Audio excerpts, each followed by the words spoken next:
different, no? So this one, now that you're playing, siguro hindi naman bakla ito ngayon. Hindi, nasa beat naman yan. How will this be, different and paano yung well, yung character ko this time, actually kami dalawa ni Kailin yun nung pinadala sa Singapore. Which is her first trip ever.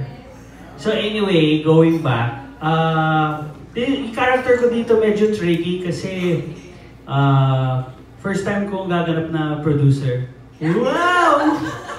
Hindi ako artista, hindi ako producer. Hindi, kakaiba. Like I said, pag nakakausap ko kasi yung mga writers, there's usually a gray character. Para yung progress ng show, doon mo palang madedetermine kung papunta ka ba sa dark side or mabait ka ba. Ito, abangan nyo na lang kasi mag-uusap pa lang kami ulit eh. Sorry, hindi ko alam eh. Kasi fresh from Europe ako eh. Nakakatrabaho ko lang, kakataping ko pa lang eh. So, actually lalaro pa lang namin yung characters. So, kaya tricky. But in case pa na magkaroon ulit ng ganong twist and turn like sa Contessa, you're ready and prepared naman for it? Always ready naman ako kahit anong project, sabi ni Tita Reggie. Always ready naman ako kahit anong i-ano sa akin. Although it came to a point na, kasi baka pa-typecast, although obviously nata-typecast na ako sa mga gay roles. Kaya may ginagawa kaming pelikula ni Sunshine, transgender ako. All out na siya. Umaut na ako. Finally, I was operated. So, no, pero kung magkaroon naman ng twist, kahit anong mangyari, trabaho to eh, gagawin natin. Thank you. And for Angelica de la Cruz na magbabalik singing, kasi it was parang more than 10 years nung huli, no? And alam naman natin na singer ka talaga before ka naging actress. So, paano mo pinaghandaan yung pagbabalik pagkanta mo in Inagaw na Between? Nag-vocalize ako, Charing.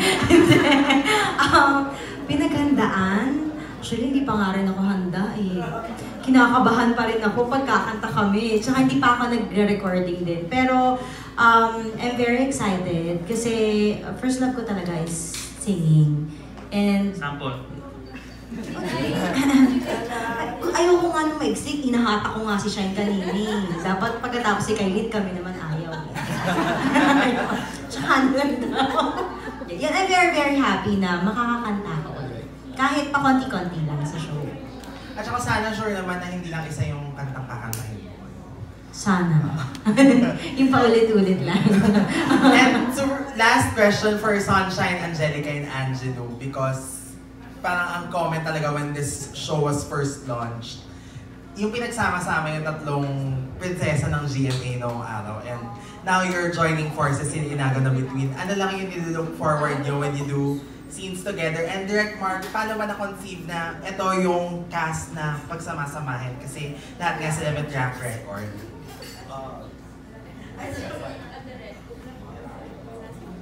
Like I said, when they presented to me the project, it's gonna be with Sunshine. Oh, okay. And Angelica, oh, okay. And Angelo said, ha? Pinakyaw nyo na lahat. So, I mean, these girls can stand on their own shows in prime time or afternoon prime, they can handle it. Can you imagine 3 of these girls in one show with these 2 new girls? Hello.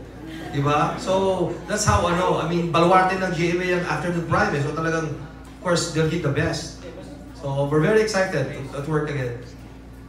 Alright, our next question comes from Ms. Rose Garcia.